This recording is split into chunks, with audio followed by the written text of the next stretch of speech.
Rail का निजीकरण कर लिया, अपने हवाई अड्डे का निजीकरण कर दिया, अपने टेलीफोन का निजीकरण कर दिया, अपने शिक्षा का निजीकरण कर दिया। अब आप भारत की कृषि का निजीकरण कर रहे हैं। आज किसान को दिल्ली में नहीं आने दे रहे हैं। याद रखना अगली बार आप भी दिल्ली में नहीं आएंगे। क्या मतलब इनका कोई औचित्य बैठा है इस बात का? दिल्ली में नहीं घुसने दे, दिल्ली इनके बाप की थोड़ा है, दिल्ली तो किसानों की है। आज ये सत्ता में है, कल ये सड़क पावेंगे जब क्या होगा। शाना हुए पे भी जो गलती कर रहा वो तो जूते का हकदार हो। इसका ना इज्जत ना शर्म, यो है बाजीगर। 50 जगह मांग लेगा और सामने बैठ के खा लेगा, तड़की उसी जोड़ी ने खाली ने फिर लेके चल देगा। दोस्तों नमस्कार, मेरा नाम शिवम। हमारे साथ शमशेर सिंह राणा जी मौजूद हैं, जो कि राष्ट्रीय प्रेस प्रवक्ता हैं किसान यूनियन के। इनसे बातचीत करेंगे कि किस तरीके से कल जो किसानों से बातचीत करने का एक दौर चला था सरकार के द्वारा, सरकार ने किसान नेताओं को बातचीत करने के लिए बुलाया था, और उसके बाद का क्या माहौल है यहाँ का, और ये लोग किस जिद तक जाएंगे और कहाँ तक अपनी मांगों के लिए अड़े रहेंगे। जी बहुत बहुत स्वागत है आपका। सबसे पहले ये बताइए कि जिस तरीके से कल आप सब लोग ने सरकार का खाना और सरकार की चाय को भी नकार दिया, अपने हक के लिए डटे हुए हैं, क्या कहना चाहेंगे? जी हाँ, हमारे राष्ट्रीय कार्यकारिणी और जो हमारे लोग वहाँ गए थे, सरकार ने हर बार जो है चाय पिलाना, बिस्किट देना, ये करना, वो ये समझते हैं चापलूसी करके इन्हें थोड़ा बहका लें। मुझे बहुत खुशी हुई कि हमारे राष्ट्रीय कार्यकारिणी चौधरी राकेश टिकैत जी ने, राष्ट्रीय प्रवक्ता जी ने, अन्य लोगों ने उनकी चाय को नकार दिया। इससे पता चलता है कि दिल में कितनी आग लगी हुई है। किसान के दिल में इतनी आग लगी हुई है कि वो चाय नहीं चाहिए भाई, चाय पे मन की बात नहीं चाहिए। हमें तो जो है हमारे हक अधिकार हमारे मिलने चाहिए। आप कहते हो देश नहीं बिकने दूंगा, आपको यानी पहले ही तो पता था आप देश बेचने वाले हैं, इसलिए पहले से ही देश नहीं बिकने दूंगा। अब पता चल गया इस देश के किसान को देश बिक रहा है। आपने रेल का निजीकरण कर लिया, अपने हवाई अड्डे का निजीकरण कर दिया, अपने टेलीफोन का निजीकरण कर दिया, अपने शिक्षा का निजीकरण कर दिया। अब आप भारत की कृषि का निजीकरण कर रहे हैं। अब ये देश की रीढ़ होती है किसान, कृषि प्रधान देश है ये। इस किसान की वोट से आप इस दिल्ली में आए हैं। आज किसान को दिल्ली में नहीं आने दे रहे हैं। याद रखना अगली बार आप भी दिल्ली में नहीं आएंगे। ये मेरा संदेश है इस देश की जनता से। और युवा जाग चुका है। कल 150 ट्रैक्टर लेके यहाँ पहुँचे थे, भारी तादाद में लोग आ रहे हैं। और इस सरकार का जुल्म सितम देखिए, पूरे देश के किसानों को बॉर्डर पर रोक दिया गया, जिले में रोक दिया गया, उत्पीड़न किया जा रहा है। अभी सब लोग रिहा होके आए हैं। पंजाब और हरियाणा के किसान के सामने सड़कें उखाड़ दी, जेसीबी मशीन लगा के गड्ढे बना दिए, कहीं तार बड़े। एक बात समझ में नहीं आती हमें, सरकार इतना ज़्यादा क्यों आक्रोश में है दिखाई पड़ रही है किसानों के खिलाफ? किसानों के ऊपर इतना जुल्म सितम क्यों नहीं मांग रही है? देखिए, एक ईस्ट इंडिया कंपनी आई थी इस देश में, जुल्म सितम किया।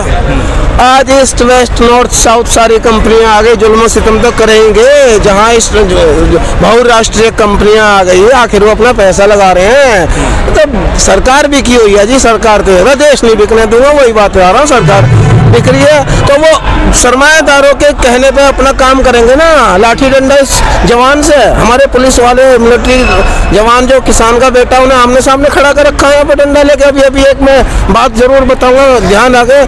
हमारे सुखबीर सिंह जी अभी यहाँ बैठे थे, पता चला उनके पिताजी एक्सपायर हो गए। हमारे राष्ट्रीय प्रवक्ता के छोटे भाई सुरेंद्र टिकैत जी ने धीरे से मुझे कहा, राणा जी कोई गाड़ी का इंतजाम करना, किसी को भेजना। मगर क्या बात हुई कि जी वो पता चला इसके भाई पिताजी गुजर गए हैं। तो हमने उन्हें नहीं बताया कि आपके पिताजी को पता, हमने बताया बीमार है वो। लेकिन एक यहीं पर तैनात एक सिपाही आया जो उन्हीं के गांव का पड़ोसी था। कल जो आमने सामने लठ लिए खड़े थे, आगे बोलता है तेरे पिताजी मर गए, गांव में चला जा। उसकी भाषा देखिए, यानी ये इतने बेदर्द हो जाते हैं लाठी चलाते चलाते कि कौन सी खबर कैसे देनी ये नहीं पता। यही बेदर्दी इनमें है, ठीक है, यही बेदर्दी सरकार के अंदर है। तो इस सरकार को ये भारत का किसान जो है नकार चुका है। मोदी सरकार फेल हो चुकी है। ठीक है। जिस तरीके से किसानों का आक्रोश बढ़ता जा रहा है, क्या मोदी सरकार संभालने में कामयाबी होगी? नहीं, देखिए, आक्रोश तो अंग्रेज ना संभाल पाए। दिल के अंदर जब आग लगेगी, किसान का जो है नुकसान होगा, फसलों का दाम नहीं मिलेगा, बहुराष्ट्रीय कंपनियां आएंगी, निजीकरण होगा, इसका भंडारण होगा। हमें ये पता है ना, किसान से माल सस्ता खरीदेंगे, उपभोक्ता को महंगा मिलेगा। न्यूनतम समर्थन मूल्य जो हम कहते हैं कि इसको निर्धारित कर दीजिए, 3 बिलों में जो संशोधन करवाना है उसमें आप कर नहीं रहे। एक लाइन आपको लिखने में आफत आ रही है कि न्यूनतम समर्थन मूल्य से नीचे अगर खरीदारी करता हुआ कोई पाया गया तो उस पर जो है कानूनी एक धाराएं लागू हो जाएं, चाहे वो जेल की हो, सजा की हो या आर्थिक दंड हो, कुछ तो हो। अन्यथा आप क्या गारंटी है कि निजीकरण जो कर दिया, निजी कंपनियां आके जो है वो सस्ते में माल ना खरीदेंगी? तो किसान को पता है। और कल को आप दोगुना चौगुना 10 गुना रेट निकाल के बाहर निकालोगे, आम जो जनता गरीब है जब वो खरीदने जाएगी तब हाहाकार मचेगा इस देश में। अभी तो किसान बैठा है, जब कोई खरीद नहीं पाएगा ना, जब रिक्शा वाला बेचारा, जब कोई 3 व्हीलर वाला या नौकरी वाला कोई जो 5-7 हज़ार की नौकरी कर रहा, हाहाकार मचने वाला है इस देश में। उस देश की भलाई के लिए हम लोग यहाँ बैठे हैं। ये सोच रहे कि इनमें किसानों में फूट डाल के ना यहाँ से किसी तरह रफा दफा कर दो, लेकिन ये किसान इतने दिमाग ले रहे हैं अब कि इन्हें उल्टी पड़ेगा, इनका दाव इन्हीं पे पड़ेगा, न कि किसान पे। क्या मतलब, एक बात देखो, सोचने की बात है, किसान इस देश का क्रमदाता, अन्नदाता, ये दिल्ली में नहीं घुसने दे रहे। ये कोई किसान ही नहीं है, मोदी किसान नहीं, अमित शाह किसान नहीं, ये तो व्यापारी है। इन्हें अडानी अंबानी को छकान के लिया, उन्हें 1-2 घराने पकड़ लिए इन्होंने इस देश में किसान को बेड़ा गर्क करने के लिए। क्या मतलब, इनका कोई औचित्य बैठा है इस बात का? भाई दिल्ली में नहीं घुसने दे, दिल्ली इनके बाप की थोड़ा है, दिल्ली तो किसानों की है। चलो, आज ये सत्ता में है, कल ये सड़क पावेंगे जब क्या होगा। लेकिन यह है बात, ये टिकैत परिवार की ताकत को नहीं जानते, इन्हें गलत फहमी हो रही, बस इससे ज्यादा और क्या कहे। ये ज्यादा बेईमान बैठ के गद्दी पे, इनसे छुटकारा पा लेगी जनता, इनमें ही भलाई है इनकी। सरकार पीछे हटने को तैयार नहीं है, कह रहे कानून में संशोधन नहीं होगा, क्या करेंगे आप लोग? हम भी नहीं हटे भाई, सरकार नहीं हटे, हम भी नहीं हटे। बात ऐसी है सच्चाई में। पहले तो बात मैं आपको धन्यवाद दूँ, यहाँ सिर्फ 10% मीडिया ऐसी है जो हमारी बात को रख रही, ना हमसे ले जाओ, आप जैसे लोग तो रख रहे, इन्हें सुनने को तैयार नहीं।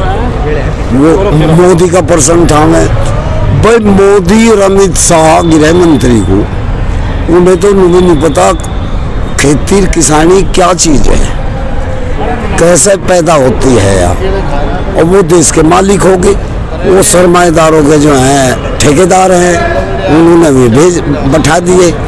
और पहला नंबर तो इतने झूठी सरकार आज तक आई नहीं। हमारी उम्र 74 साल है, हमने सारी सरकार देखी, इतनी झूठी सरकार आज तक कोई नहीं आई जितनी झूठी सरकार यह है। और यह सरकार जो है उनकी नहीं, यह सरकार तो अडानी अंबानी। आज के 32 साल पहले अगर आपको याद हो तो एक बहुत बड़ा किसानों का आंदोलन हुआ था, पूरी दिल्ली को जाम कर दिया गया था। क्या वही हालात फिर से बनने वाले हैं? उसमें हम थे, बोट क्लब पे हुआ था, उसमें हम थे जब जवान थे। उससे भी ज्यादा होने वाला है, होने वाला यूं नहीं है कि होगा। हम अब के जो आए, हम इतने परेशान कर दिए, बिजली पे हर चीज पे परेशान हो गए। अब हमारी जमीन हड़पने का काम ये लोग कर रहे। अब हम अगर खूनी क्रांति भी होगी तो हम उससे पीछे नहीं हटेंगे। देखिए अभी का किस्सा है, एक हमारे साथी का बाप जो है वो गुजर गया, और एक पड़ोस का ही जवान फोर्स में है, वो आके बोला कि आपका बाप गुजर गया, जबकि हमें पहले पता था, हम इंतजाम कर रहे थे। तो हमने कहा वो अपने कर्तव्य पर डट रहा, हम अपने पर डट रहे। जी बहुत बहुत धन्यवाद। चाचा जी क्या नाम है आपका? हमारा नाम जगत सिंह राठी, गांव जंगेठी, जिला मेरठ। जी ये बताइए, सरकार तो पीछे हटने के लिए तैयार नहीं है, कह रही पीछे तो नहीं हटेंगे, तो किसान क्या करेंगे ऐसे? भाई ऐसा है, सरकार ने तो हटना पड़ेगा। आज ना हटेगी 10 दिन पीछे हटेगी, 15 दिन पीछे हटेगी, 20 दिन पीछे हटेगी, और जब तक यह ना हटेगी हटे हम भी ना। हम भी इसका बिल्कुल झंडा पाड़ी करके जाएंगे, चाहे कितने दिन लेना हो। दूसरे, जो आदमी चोर हो ना, वो और उनने किसी को कुछ देना है नहीं, तो वो यूँ कहेगा आज नहीं, तड़के तड़के नहीं, परसों परसों नहीं, परले दिन है। जब मोदी प्रधानमंत्री है देश का, तो उसने तो यहाँ किसानों से मिलना चाह, वो बनारस में रंगरलिया मना रहा। भाई इन बेईमाना के शर्म गैरत तो है नहीं, इनका तो एक ही काम है, झूठ बोलो और भगा दो।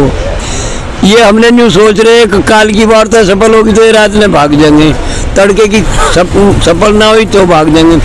ये हमने 50 बार बुलावे तो 50 ही बढ़ाओगे, पर इनकी झंडी पाड़े बिना है जान नहीं, चाहे कुछ भी करना हो। वही दूसरी बस निर्दयी तो ये है ही, मोदी का आगे पीछे कुछ नहीं। कुनबे की बात ने, गृहस्थ की बात ने तो वो जाना है जिसके गृहस्थ हो। जिस बेईमान के गृहस्थी ना एक भी बार नहीं आई, इसके तलाक इनने नहीं दिया, गैल उसकी नहीं रहा। बेईमान तलाक दे देता तो किसी और ने टोल लेती बा, इनने तो ऐसी भी नहीं छोड़ी जो किसी और ने टोले। वह बेचारी मजदूरी करके मास्टरी की और अपना गुजारा कर रही, तो उसकी आत्मा का जो शराप है, उसकी जो आत्मा का शराप है वो इन्हें लेकर डूबेगा। और ये जगह जगह जगह जगह मीडिया आजकल एक चीज प्रसारित कर रही है कि जो सरकार है, चुनी हुई सरकार है, आप लोगों ने वोट देके उनको जिताया है, और आप लोग ही उनके विरोध में अब खड़े हो गए। कह रहे हैं जब 5 साल बाद चुनाव आएगा तो आप लोग उनको हरा दीजिएगा, अभी क्यों सड़क पर उतर रहे हैं? ऐसा है, तकलीफ ही ज्यादा होगी। पहली 5 साल देख ली, फिर इन्होंने झूठे वायदे करे। हमने सोची भाई बोलो बालक था, ये कुछ शाना हो गया, और फिर शाना हुए पे भी जो गलती कर रहा वो तो जूते का हकदार हो। इसका ना इज्जत ना शर्म, यो है बाजीगर। 50 जगह मांग लेगा और सामने बैठ के खा लेगा, और तड़की उसी जोड़ी ने खाली ने फिर लेके चल देगा, तो ये तो बाजीगर है भी। न्यू कहे अब मैंने भी तो भाई एक बात तो बता, जोर से जवान आज इन्हें खड़े कर रखे पुलवाला में, जो जवान मेरे वे इन बेईमाना ने अपने आप मरवाए। जी भी न्यू कहे हमारी CID बहुत तेज है। बड़ा आरोप लगा रहे हैं चाचा जी आप, बड़ा आरोप लगा रहे हैं। बड़ा आरोप न्यू लगा रहे, हमने पता है इस बात का। ये बेईमान इलेक्शन जीतने के लिए कुछ भी कर सके, क्योंकि इनके तो मरते नहीं भाई, मरने वाले भी तो हमारे ही हैं, हमें उनका दर्द है। हम आरोप न्यू लगा रहे हैं बड़ा, फिर इन्होंने हम भकाए और हमने स्ट्राइक कर दी, बदला ले दिया। अरे पाकिस्तान का ना तो एक मकान है इन पे, ना कोई आदमी मेरा माइन पे। एक बीहड़ जंगल में नुकसान और कर दिया, जो तोप तमंचे थे वे वहाँ और फूंक दिए जाकर, तो इन्होंने नुकसान कर दिया बेईमाना ने। और अब इनकी जब और कहीं दाल निकल रही, ये भी यूँ सोच रहे इन बेईमाना ने या प्लान बना ली इन किसानों की जमीन और खोज लो ना, इन पे ट्रैक्टर। किसानों की जमीन हड़पने की कोशिश है, ये कह रहे हैं। कोशिश है नहीं हड़पने की, बिल्कुल प्लान बना दी। ये जो कानून बना है फार्मिंग का, यो कानून न्यू बना, छोटे किसानों की जमीन लेके, जैसे पहले जमींदार थे, किसान बेचारा कमावर था और जमींदार का गिरिया हुआ था, वही प्लान अब बना रहे हैं। वही प्लान लाने की कोशिश की जा रही है, ये आरोप लगा रहे हैं। ये उन ठेकेदारों में जो उनसे जमीन दिलाओगे, इन बेईमाना के हिस्से है उसमें, अमित शाह के भी, मोदी के भी। अच्छा, जिस घर में एक रंडवा हो जाना और उसके हाथ में चौधर दे दो, वो कुनबे ने जुआर की रोटी खुआ दे बजाय के उनके, और वो ही काम कर रही है। ये इनका तो वो हादसा होना है। अब जो कमीन और माड़े आदमी का, इसके मोदी के तो कीड़े और पड़ने, या भी बताऊँ। तो दोस्तों ये बातचीत थी यहाँ के लोगों को, गाजीपुर बॉर्डर पे ये सभी लोग बैठे हुए हैं और लगातार आक्रोश अभी भी बरकरार है, जारी है। बिना अपनी मांगे पूरी किए हुए ये लोग यहाँ से हटेंगे नहीं। बहुत सारे आरोप भी लगाए, आप सब लोग वीडियो में देखे होंगे। आपकी राय क्या है इस वीडियो को देखने के बाद, उसको कमेंट बॉक्स में बताएं। साथ ही साथ वीडियो को लाइक करें, चैनल को सब्सक्राइब करना बिल्कुल ना भूलें। मिलते हैं दोस्तों इसी तरह किसी और वीडियो के साथ, तब तक के लिए नमस्कार। इस खबर को अभी लाइक करें, शेयर करें, अभी चैनल को सब्सक्राइब करें और घंटी जरूर दबाएं।